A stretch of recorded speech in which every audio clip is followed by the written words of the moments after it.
All right, so we just went out for our first potty break this morning, and as predicted, Annie was zooming all over the place and absolutely insane, just like she always is. And right now, she's trying to see what she can get out of Mila. She knows she's not supposed to be up on the couch, so she's doing her best to play with Mila without getting on the couch. Off. Yep, we're doing it 100% off, no couch policy. So, when we're working with the 4 windows, remember there's freedom, there's play, there's work, and there's rest. Those top 2 categories are opportunity categories, which means that the dog's drive is expected to be out the roof, right? Well, her drive is always out the roof. So we need to actually now start to assign kind of an inevitability or an acceptance category where she just needs to stay still. It's the hardest thing for her. She's getting to the age where she's capable of it though. So that's why we're starting to work on it now versus when she was a tiny little baby puppy. You really want to have a lot of good movement when the dog is younger because they need to be able to move in space with you. As they start to get 8 to 10 months, you really want to create a little bit of inevitability or acceptance where the dog is able to start staying still. What this also means is that the dog is not only performing commands, but they're also staying in the command. There's this implied stay. So there's the command is mandatory, the command is urgent, and the command is permanent, meaning that they have to get into it quickly and they have to stay in it until I release them, okay? So that's the idea that we're gonna be working on today. So I brought my Canopy's tripod, literally, which is a can of peas that I can stick my phone to because it's magnetic. And I'm going to do a couple videos. So these videos are going to be specifically on bridging the gap between assisted shaping and word association to using leash pressure and leash correction to proof behaviors, okay? Off. Good girl. So what you're going to start to notice is that she knows what the word means for the most part. She knows what a sit is. She knows what a down is. She knows what place is. She knows what heel is.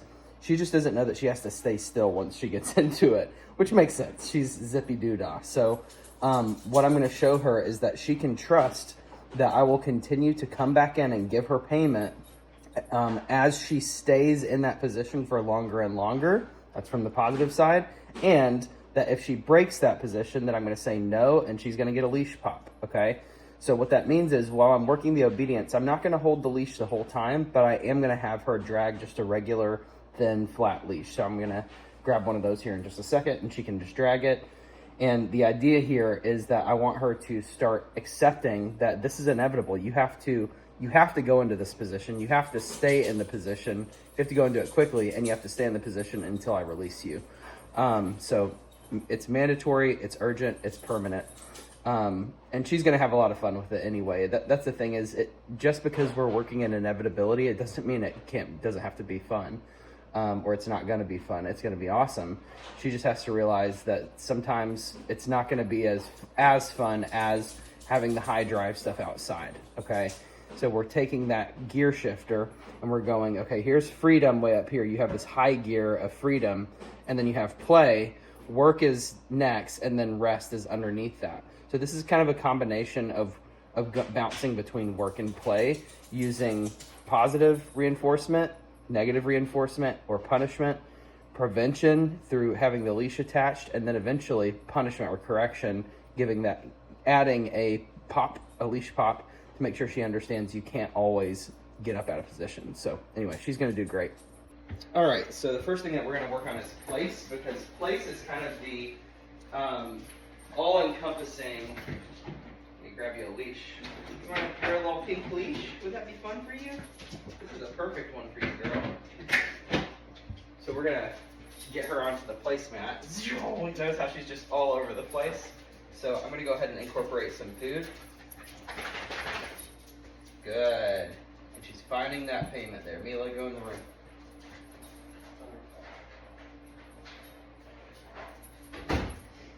Close this door, because when I'm doing the shaping, Wyatt goes nuts. Good. And I'm literally just sprinkling some food down there, right onto the mat.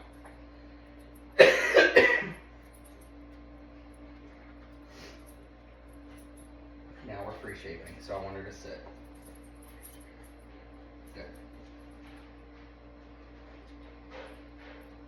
Now I want her to down. Good. Notice that I'm not telling her to do it. Now I want her to sit back up again. Good. Okay?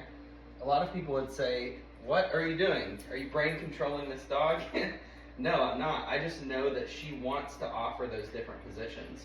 So what I need to do now is I want to show her when I want her to move into that position, okay? So that's why I'm using the leash. Is a lot of times people get really frustrated with the dog and they're like, well, how do I make the dog do this thing? And I'm like, well, you can't. Like, if there's no leash attached, you can get a lot of reflexive movements in one small short amount of time, but you won't get that mandatory urgent permanent stay where the dog is just continuing to offer the stay. Off. Place. Good. Okay. I'm going to go ahead and attach the leash here. And she's going to start to find that there are consequences, okay? So I'm going to demonstrate this by doing leash pops, okay? So the first thing I'm going to do is drop this leash. Good. No. Good. Okay. I pay my sits to the mouth. I pay my downs on the actual mat itself. Okay. Break. Break. Turn on some extra lighting in here so she can see these pieces. Go get these. There you go. Go get those. Place. Good. Okay. So what she's realizing is that place means you not only have to be on the mat, but you have to stay in the down. No? Good. I'll pay her for that redirection. Now I'm going to pull her off with a yes. No? No marker, no reward. Yes. Okay. Place.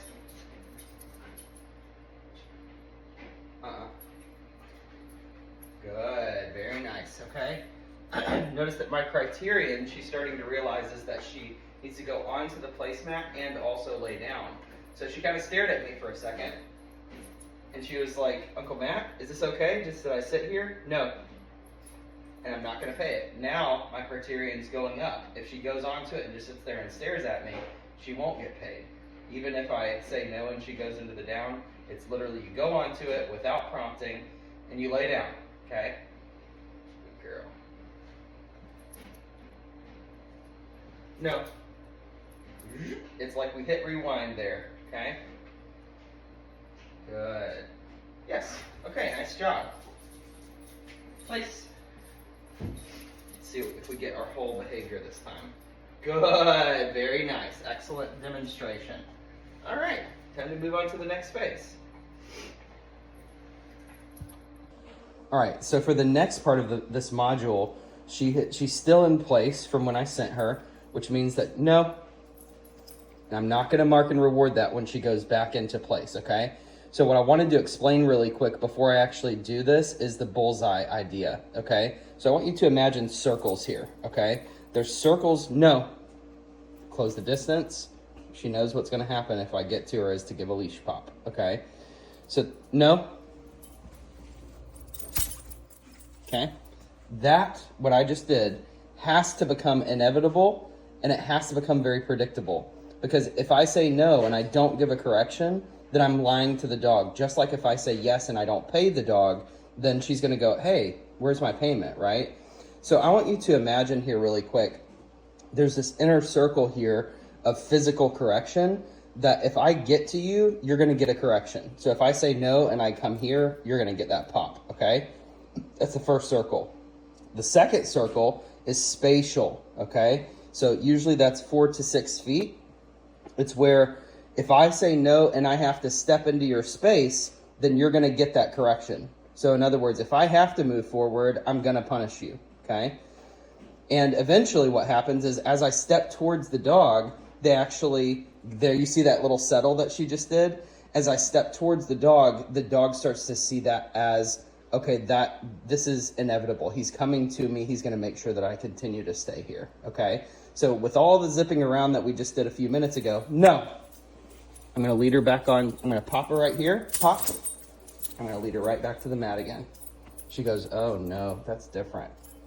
Yep, and she's not getting paid for it either. And then I go right back to the distance at which she broke it. Nope.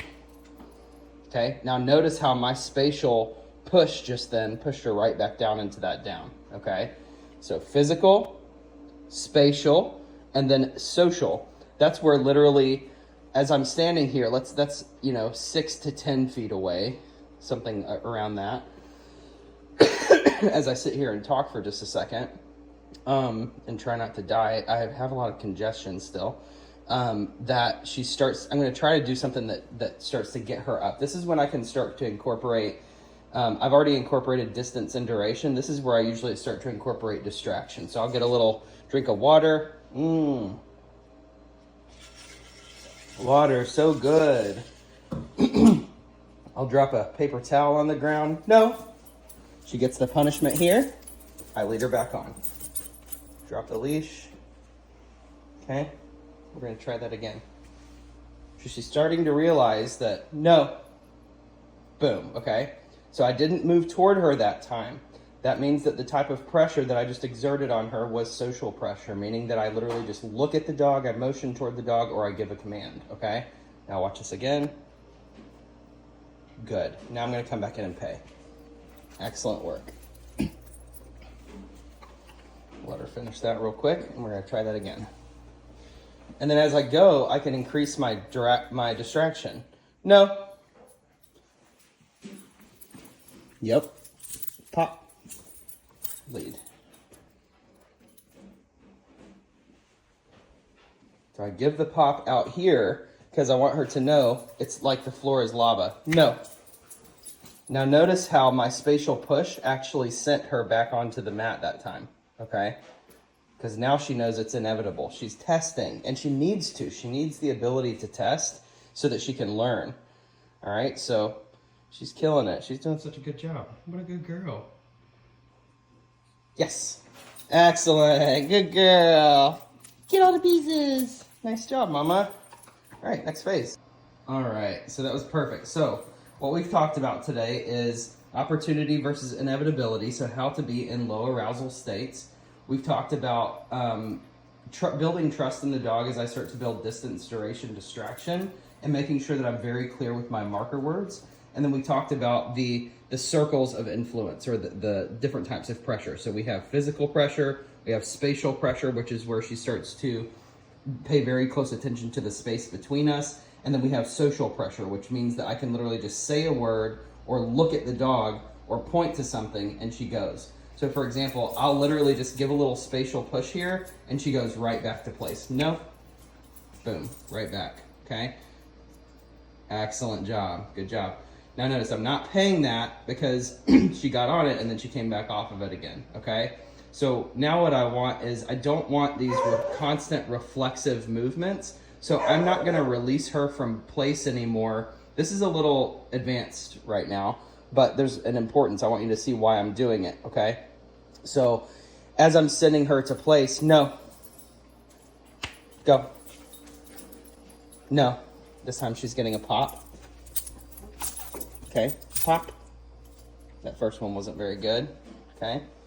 Never seen a dog happier to receive a punishment before. This is why all the positive only BS is complete nonsense and does not make a single bit of sense to me. If you have a good relationship with your dog, you can have really, really good communication and still punish the dog, okay? It doesn't have to be mean. It just needs to be firm. It needs to be clear. It needs to increase the likelihood that the dog is going to continue to stay, okay? So as she starts to become more aware of this stuff, no, she's going to get the punishment here. Pop. She's not going to like it. I'm going to lead her right back onto that placemat. I'm going to drop that leash, okay? So what she's going to start to realize is that I'm not going to release you from here anymore. You can tell she wants to because she's very reflexive. She wants to blow into my space really hard and recall to me. I'm not going to release her from place for the next several reps with that yes release. I'm going to release her with a let's go, okay? And that gets into our next module, which is the structured walking, okay? So as I'm doing my release here, I'm going to actually walk over. I'm gonna pick up that leash and we're gonna walk off together slowly with low arousal instead of her just blowing off, okay? So that's gonna be really fun for you to see, okay? So I'm gonna walk up to her. No, no.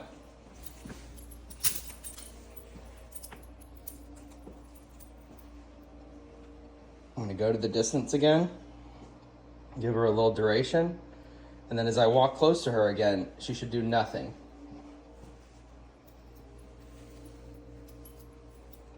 Excellent. Okay, now I'm gonna pay that. Slowing everything down. There's my can of peas there. No. Okay, let's go. We're gonna move together. Excellent. Place. Let's go. Good, she's moving with me now, okay? Good, let's go. Place. Excellent. Let's go. Excellent, let's go. Let's go. Notice now I'm going straight into structured walking, which we'll talk about next, okay? Good. Place.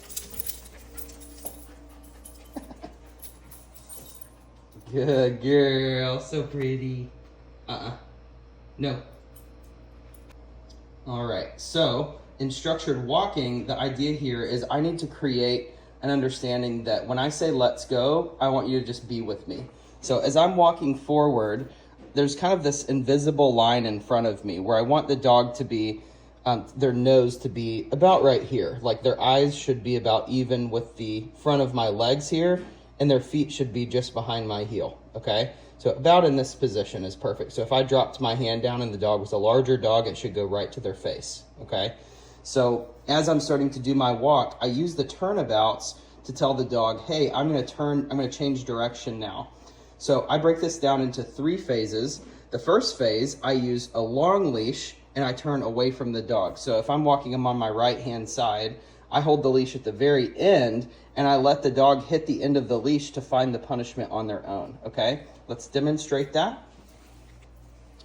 The next thing to talk about is your leash grip. I always do thumb through the loop, grab both sides, okay? If it's down here, I make my own loop, thumb through the loop, grab both sides, okay? That's the only leash grip that I ever use, at least while I'm training. After that, you can do whatever you want to, okay? So her goal is to literally stay back here behind me. No, boom. Let's go. And as soon as, let's go, pop right there. Let's go. Aha, good girl. Let's go. Notice I'm continuing to turn away from her. Let's go. I don't care what side she's on. Let's go. Let's go. And as soon as she starts to break that, let's go. Let's go. Notice that little prance that I'm getting? Let's go. Good, good girl. Okay, what do you notice there? I automatically got a heel by doing that because she hit the end of the leash a couple times and goes, I don't really like that very much, Uncle Matt. I'm not gonna do that anymore, okay? So now I can shorten the leash a little bit. I'm not holding her back.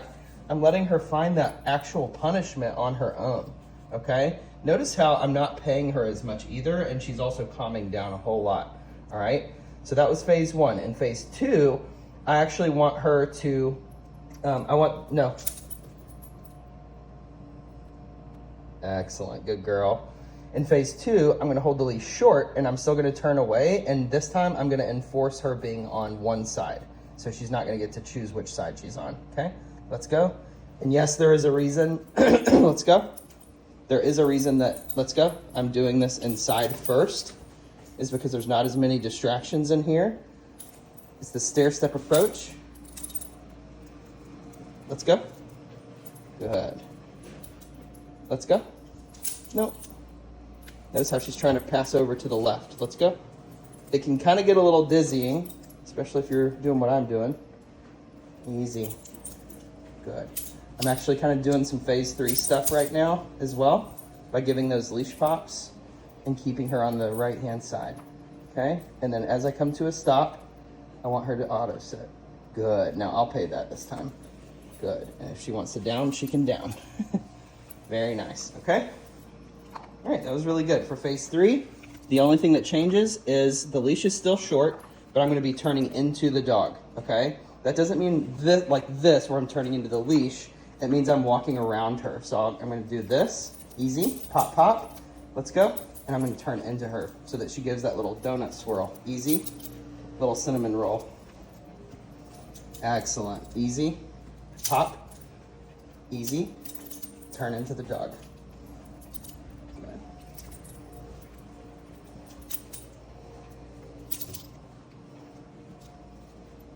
Excellent. Easy. Notice how I'm putting her on the hinge point of that turn. Easy. Pop, pop. It's like, get out of my way. I own the space in front of you. Excellent. Nope.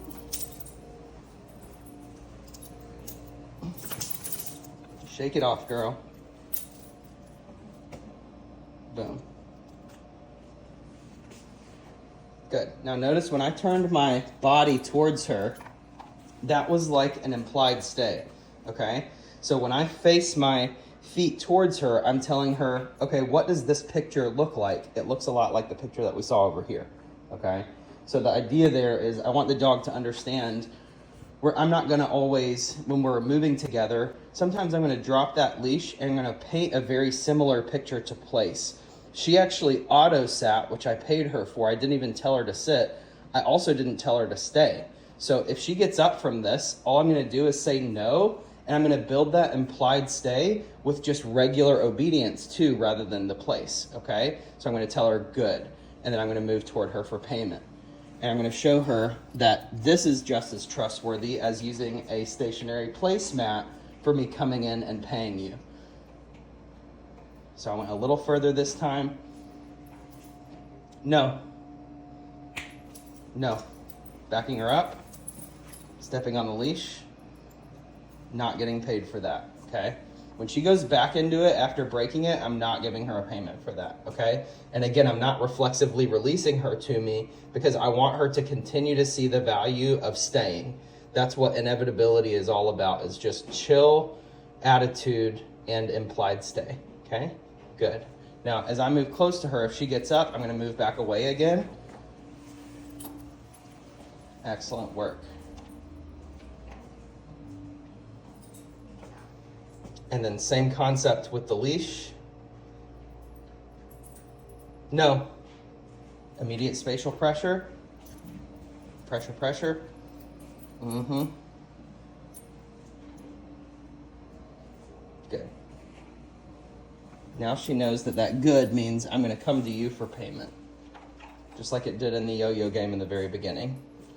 So all these release words and markers and everything, break means that you go away, yes means that you come towards me, and good means I'm going to come to you for payment.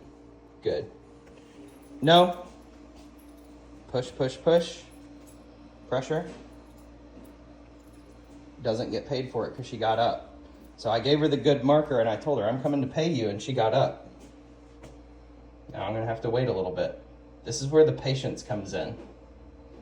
Now you got to understand, I'm a dog trainer. I don't expect you guys to progress her this quickly. You would get super frustrated in this whole thing. But if we can turn this into her muscle memory, then what happens is you get this behavior more in public rather than zipping all over the place and the typical zoomy Annie. Good. And then I move. No. Yep. You sent me right back to my spot again.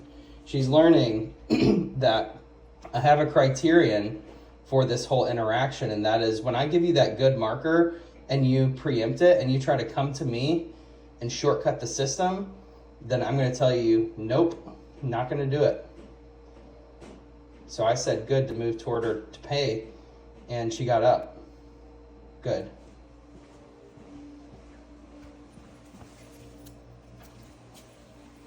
I'm pretty consistent, pretty reliable, and she's got to learn that that's always the case, okay? I'm going to back all the way back against the door this time. Wait just a little bit longer here. I criticize clients a lot who they will go in and do a lot of the, I think I got cut off a second ago, but as I'm in the process of building distance, duration, distraction with positional obedience off of the placemat, then I also want to make sure that I'm reincorporating that concept of I mark and then I move, okay? So I would say, if I wanted to release her to me, I would say yes, no, I see you little stretchy pants. I would say yes, and then I would move my hand down here, okay? So, no. I'm walking back towards her, and she's going right back to that spot. You see that physical location actually carries some weight now, okay? All right. So what I see happen a lot is people will start proofing for distance, duration, distraction, and they'll go further, but then once they get to the distance at which they're going to recall the dog, whether it's here, here, here, or here, no. They'll go further, but then they'll turn around and they'll look at the dog, and after they get to their recall point, they'll wait the same amount of time that they did when they were up here as they do when they're here. And I'm like, you're not increasing your duration. So the duration is the time that you wait once you get to the point of recall. So here, if I count to like 6 or 7, and then I go back and I pay the dog, when I come here, I need to make sure I'm counting to 8 or 10. I need to increase my duration of that stay just as much. So what I typically do is however many feet I am away from the dog in the beginning, I'll do that many seconds.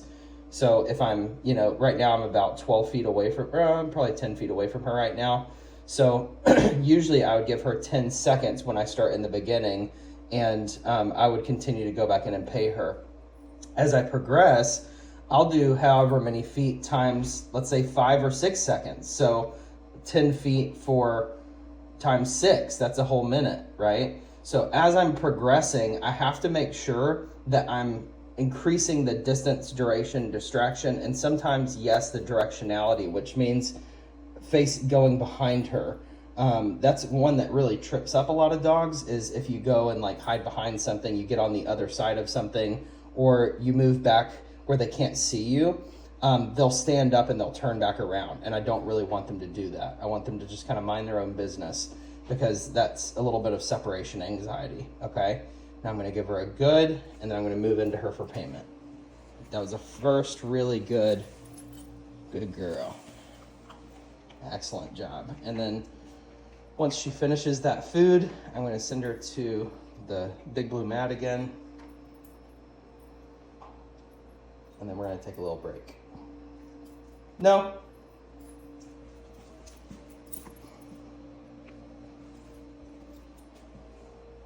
Place. Good. I'm going to jackpot that so she has a lot. Forgive my mess. I'm still getting all my cabin stuff. No, you have to do it laying down. Good. Notice how clear that is for her. She's just an animal, but she's everything. I think God gave us dogs because he knew that they were so similar to us in a lot of ways, but also that they have the great capacity to bond with us and to understand pretty complex instructions.